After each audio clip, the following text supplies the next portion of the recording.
What is going on, guys? DBG here, and today, lads, we're gonna be doing a gameplay with what I think might be the worst Galaxy Opal in NBA 2K23 my team. Like, I was so happy, by the way. I was so happy at what's his name? I like Dominique. So pleasantly surprised. Enough that no matter how good Cam Reddish is, Dominique is staying in my team. But I want to see, is Josh Smith the same price as Dominique? So Josh Smith is, again, way under 20k. Good to see Opals being this cheap. Good to see these guys being this cheap. 15k. Same price. Well, 16k. Same difference. Same price as Dominique Wilkins, except this guy, if he had a jump shot, he would be Dark Matter LeBron James. If he had a jump shot, he'd be my power forward. No ifs, ands, or buts about it. If this guy's release wasn't one of the worst in the game, he'd be my power forward. 63 ball. 93 ball, 98 driving dunk, unbelievable defense, unbelievable speed, sweep ball acceleration, and 95 lateral quickness. Acrobat, bully, fast twitch, posterizer, catch and shoot, quick first step, anchor, clamp breaker. As well as that, he's got really good dribble sigs, range extender, every badge. And again, the guy's 15k. If they just gave him a competent release, we'd be looking at one of the best. We'd be looking at a card that's as good as LeBron. Because player build wise, Josh Smith is that guy. Like not really good. And I mean really good dribbling. His leaner's good. Normal 2.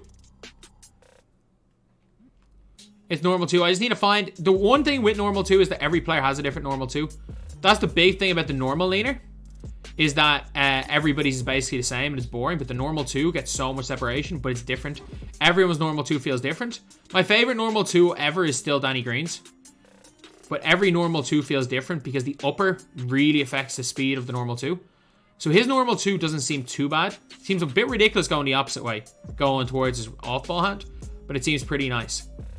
Dunking at the basket, gonna be unbelievable. Defense, gonna be unbelievable. The problem is, lads, that. The worst release in the game, the Brook Lopez base.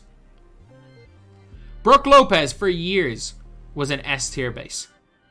And the biggest issue with Brook Lopez is that you get if you get the normal catch, it's okay. Like, it takes like a second to get into release. This is the worst release in the game.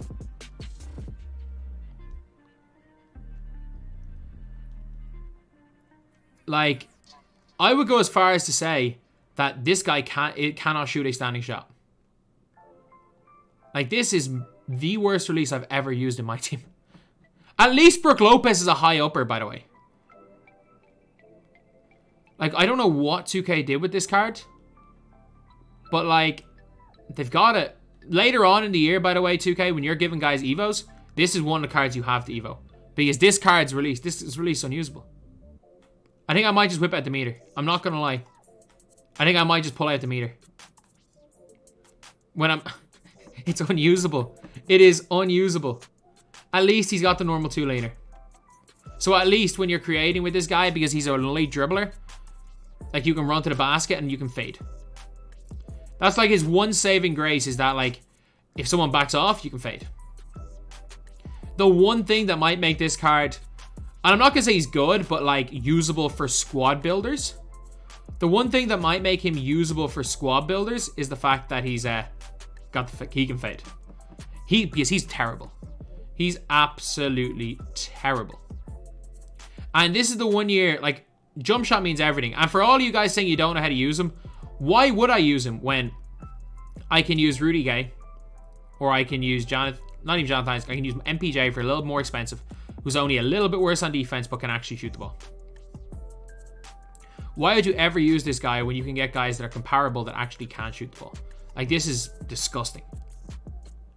Like, I don't understand what... I was certain that they were going to change the release because this is, like, unusable. Like, this is a 1...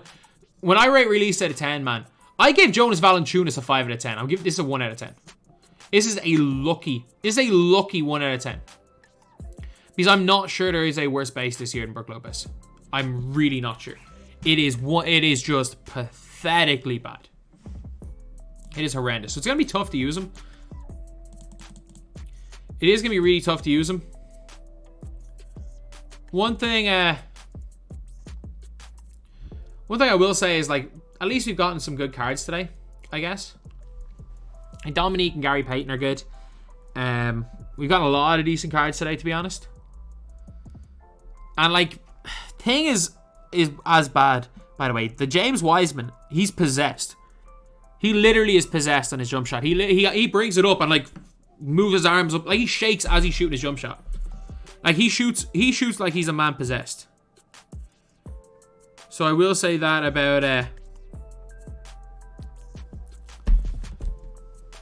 about Wiseman. That's the big flaw with him. But his release is still better than Marc Gasol. He's still better than Marc Gasol. So, who am I matching up to? Okay, he should be able to bully. Do I want to put him on ball? Yeah, I'm going to put him on ball. All depends on who he wants to use. Pinch. That's fine. Can live with it. Can live with it.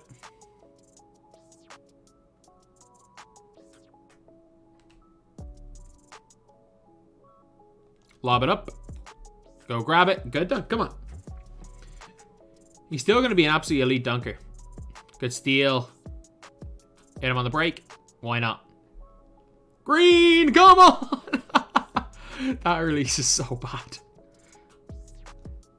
That release, like, straight. I can say it's awful because I just greened. That's a tough shot. Why is he using the small shot meter? I probably should have shot that one. Just dunking on him. Good job, Josh Smith. Do one pull-up. And then let go. You're good. It's the style that counts. It's the style that counts. You can't shoot a 4. And you're now out on the break. Pull back. Oh, leaner's on. Give me that. Oh, I blew it. Leaner's still on. There we go. Come on, Jay Smooth. He's now got 10 points here. He's now got 10 points. The worst is that, like, I have a bunch of cards that I call beasts that I don't do this well in gameplays with. And, like, this card is terrible. Like, using him against a competent player will not end well. But using him against a scrub because of the fact that he just has the leaner. Like, the normal 2 leaner keeps this card off, like, worthless tier. It puts him into, like, a pretty bad tier. Like, he might go into, like, B tier when I'm looking at my best budget players. Like, if I go budget as under 15k, he might go B tier. But he is a terrible, terrible Galaxy Opal.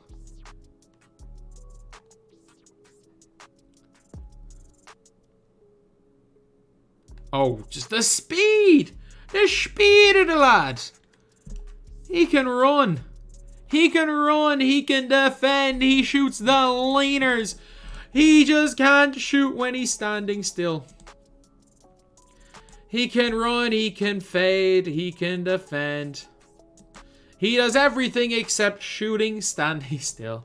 I can't believe I'm saying that, but the man does everything unbelievably well except shooting standing still. Whoop-de-doo! We got a free, untradeable Gilbert Arenas. I think that's what everyone wants, isn't it? That's what everyone wants out of my team, is a free, untradeable Gilbert Arenas. But I'm going to sell him. He doesn't make my team, unfortunately. There's no chance. He's not as good as Jaden McDaniels. As great, like, he's not terrible. Like, I will say this. Because the floor price on Galaxy Opals is 15, 16k. I'm pretty confident that whoever the worst Galaxy Opal is next week is gonna be better than him. And whatever price Blake is, I think is gonna be more worth it. But not the worst card in the world. He really isn't. It's just 2k. He was a competent release. And I don't even mean good release, by the way. Like, I don't think Corver-based LeBron Upper is a good release. He is a competent release away from being a top 5 small forward in this game. What the level that I would put him at realistically, because if you're looking at my team, he's not as good as Rudy Gay. He might be better than Jaden McDaniels. That is the level I would put him at. He is probably in the 15 to 20 range, purely because of the release. He is outside of release. I'm trying to think who's been good. I'm trying to think who's been good. Like Rudy Gay's better than him. Jonathan Isaac is better than him. MPJ is a little bit better than him. I reckon 15 to 20 maybe. Jaden McDaniels, I think, offers a little bit more, but not much more. Because his release is slow as well, but his release is still better. I don't mind him. Like, he is a release, and it's just annoying. Josh Smith is the annoying card, because if they give him a good release, he's God. Like, he's God tier. And they don't even need to give him a good release. Like, last year's Brook Lopez is just Karl Malone. If they swapped his release, Brook Lopez to Karl Malone base, to basically give him last year's release, Karl Malone base isn't good, by the way. If they give him Karl Malone base to just make him competent at shooting, this is one of the best cards in the game. They just didn't.